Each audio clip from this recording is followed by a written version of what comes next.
O Himalaia. Uma muralha branca, tão alta que parece tocar os deuses. Mas essa imensidão não nasceu calma, nem silenciosa. O que hoje são picos gigantescos, Everest, K2, Annapurna, um dia esteve no fundo de um antigo oceano. Neste episódio, vamos voltar no tempo milhões de anos, para entender como a colisão de dois mundos, Índia e Ásia, criou a maior cadeia de montanhas da Terra. E como essa batalha geológica continua até hoje, moldando clima, culturas e até terremotos devastadores. Bem-vindo ao WeCurious. Para entender a grandiosidade do Himalaia, precisamos voltar no tempo. Muito tempo. Imagine a Índia, não como um país, mas como uma ilha-continente colossal, desgarrada do supercontinente Gondwana. Por milhões de anos, ela navegou solitária através de um oceano há muito desaparecido, o Mar de Tétis, flutuando livre, leve e, para os padrões geológicos, a uma velocidade alucinante. Sim, alucinante. Há cerca de 120 milhões de anos, a placa indo-australiana acelerou rumo ao norte, atingindo picos de 15 a 20 centímetros por ano. Para nós, isso pode parecer a velocidade com que nosso cabelo cresce, algo imperceptível. Mas no balé das placas tectônicas, onde a média de movimento é de apenas 2 a 3 centímetros anuais, a Índia não estava andando. Estava correndo uma maratona em ritmo de sprint. Era quase 10 vezes mais rápida que suas vizinhas. Essa velocidade incomum intriga geólogos até hoje. Por que a Índia corria tanto? A principal hipótese aponta para um motor poderoso sob o capô da Terra. Acredita-se que a placa passou por cima de um hotspot, uma pluma de magma superquente vinda do manto, conhecida hoje como o hotspot da reunião. Esse tapete de rocha derretida teria agido como um maçarico, afinando e enfraquecendo a crosta, ao mesmo tempo que a empurrava para o norte com uma força descomunal. Outros fatores contribuíram. A recente ruptura com a Antártica e a Austrália liberou a placa de suas antigas amarras, como um navio que solta suas âncoras. Além disso, a placa indiana era única. Metade dela era a crosta oceânica densa, que mergulhava facilmente sob outras placas, e a outra metade era a crosta continental espessa. Essa combinação, impulsionada pela pluma do manto e com um caminho livre pelo oceano à frente, criou a tempestade perfeita para uma aceleração sem precedentes. Enquanto a Índia disparava pelo oceano, ao norte, o gigante continente da Eurásia esperava, passivo e imóvel. Uma colisão era inevitável, e nenhum dos dois continentes poderia prever que desse encontro monumental nasceria o teto do mundo. Há cerca de 50 milhões de anos, a Índia colidiu com a Ásia. Não foi um choque instantâneo. Foi como o encontro de duas ondas gigantes que, ao se empurrarem, fazem a água subir. Mas aqui não era água. Eram continentes inteiros. A crosta oceânica entre eles afundou e desapareceu no manto. Só restou crosta continental. E ela não afunda facilmente. O resultado? Tudo começou a se amassar para cima. E para cima. E para cima. Assim nasceu o Himalaia. Uma muralha de rochas dobradas, empurradas, esmagadas e elevadas como se a terra respirasse. E cada respiração fosse um terremoto. E essa respiração não terminou. Hoje, o Himalaia continua subindo. Sim, os picos mais altos da Terra estão crescendo. A Índia ainda pressiona a Ásia, cerca de 2 centímetros por ano. Esse empurrão faz com que algumas áreas do Himalaia ascendam aproximadamente 5 milímetros por ano. Pode parecer pouco, mas em escala geológica é um piscar de olhos. Prova disso? Rochas que hoje estão a 8.000 metros de altura são repletas de fósseis marinhos, como amonites, vestígios de um oceano ancestral chamado Tétis, esmagado na colisão. O Himalaia é literalmente um oceano que virou céu. Mas essa subida contínua, essa criação de beleza monumental, tem um preço terrível. A fronteira onde a Índia mergulha sob a Eurásia não é uma junção suave. É uma zona de fratura colossal, uma das regiões sísmicas mais perigosas e ativas do planeta. Aqui, a pressão acumulada ao longo de milhões de anos procura desesperadamente uma válvula de escape. A principal delas é a falha de empurrão frontal, uma ferida geológica que corre ao longo de toda a base sul da cordilheira.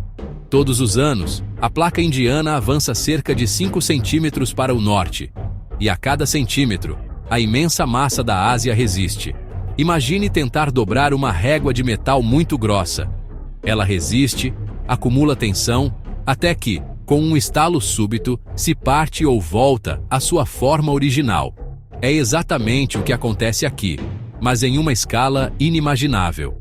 Essa energia se acumula nas falhas geológicas, deformando as rochas por décadas ou séculos, até que o limite de resistência é ultrapassado. De repente, tudo se libera. É quando a Terra treme violentamente. Foi assim no devastador terremoto do Nepal, em 2015, que ceifou quase 9.000 vidas e deixou um rastro de destruição em Katmandu. E foi assim inúmeras outras vezes. A história da região está escrita com tremores. Em 1934, um sismo ainda mais forte arrasou o Nepal e o estado indiano de Bihar. E registros históricos sugerem que em 1505, um evento cataclísmico, talvez ainda maior, rompeu uma vasta seção da falha. O padrão é claro e assustador, e os cientistas alertam que o pior pode ainda estar por vir. O choque das placas não terminou. A Índia continua seu avanço implacável. A energia acumulada, portanto, continua aumentando a cada segundo. E o mais preocupante, grandes segmentos da falha estão presos, silenciosos, acumulando tensão há séculos sem uma liberação significativa. São as chamadas lacunas sísmicas. Hoje, milhões de pessoas vivem nessas áreas de risco. A questão não é haverá um novo grande terremoto, mas por isso, a preparação, com construções resilientes e sistemas de alerta, é uma corrida contra o tempo. O Himalaia é magnífico, um testemunho do poder da Terra, mas vive sobre uma ferida aberta e pulsante do nosso planeta. A colisão entre a Índia e a Ásia fez muito mais do que apenas erguer as montanhas mais altas do mundo. Ela redesenhou completamente o mapa climático de metade do continente, desencadeando uma cascata de efeitos que sentimos até hoje. O surgimento dessa muralha de pedra alterou padrões de vento e umidade que existiam há milhões de anos, criando um clima totalmente novo. Quando o Himalaia se ergueu, ele formou uma barreira colossal, com 3 consequências climáticas principais. Primeiro, ele atua como um gigantesco escudo térmico. Durante o inverno, massas de ar gélido e seco descem da Sibéria e do Planalto da Ásia Central. Sem o Himalaia, esses ventos congelantes varreriam o subcontinente indiano. Em vez disso, a cordilheira os bloqueia, mantendo a Índia e o Sudeste Asiático com temperaturas muito mais amenas do que outras regiões na mesma latitude. Segundo, o Himalaia é o motor das monções. No verão, o vasto continente asiático aquece mais rápido que o Oceano Índico, criando uma enorme área de baixa pressão. Isso atrai o ar úmido e quente do oceano para o continente. Ao encontrar a barreira intransponível do Himalaia, esse ar é forçado a subir, esfriar e condensar, liberando chuvas torrenciais. Esse poderoso sistema de monções define o ciclo da vida, enchendo rios vitais como o Ganges, o Brahmaputra e o Indo. E terceiro, ao espremer toda essa umidade no seu lado sul, a cordilheira cria uma sombra de chuva em seu lado norte. O ar que consegue cruzar as montanhas já está completamente seco, o que impede a formação de nuvens e chuva no interior da Ásia. Esse efeito é a principal razão para a aridez do Planalto tibetano e para a existência de vastos desertos, como o deserto de Gobi. Em outras palavras, o Himalaia é o maestro do clima asiático. Ele controla as chuvas, as secas, o fluxo dos rios e, por consequência, o destino de civilizações.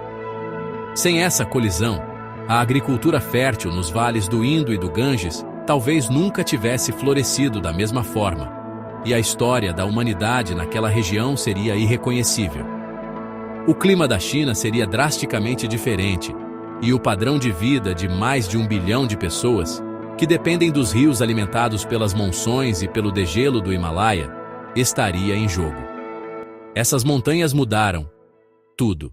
O Himalaia é jovem, geologicamente falando, e continua crescendo, tremendo, se transformando. É o lembrete vivo de que o planeta está longe de ser estático. Sob nossos pés, forças colossais ainda remodelam continentes inteiros. E pensar que tudo começou com um continente, correndo sozinho pelo oceano. Se quiser continuar essa jornada, o próximo episódio traz histórias igualmente fascinantes. O Everest, o teto do mundo e os mistérios da Zona da Morte. Até lá! E continue curioso.